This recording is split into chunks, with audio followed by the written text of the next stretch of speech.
ngayon, ibinalik sa net level yung mga ayuda. Pero doon sa BICAM, lahat tumaas. Bukod sa MAIFIP, yung AIX, tupad. Oo, may mga proposals dahil, for example, marami ng bagyong dumaan. Actually, na-debate namin ito kahapon, na-discuss namin.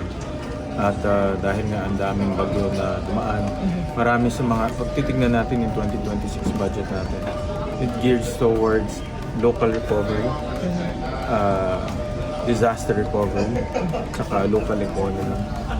Dahil sa dami ng bagyo at sa kalamidad, dapat talaga maglagay tayo ng pondo para mapang-prime yung local economy, hindi lang national economy. I'll give you an example.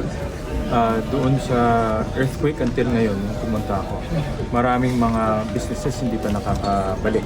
Sira yung kanilang building o sira yung kanilang facilities. So, kailangan nila ng tulong sa gobyerno para mapang-prime yung local economy.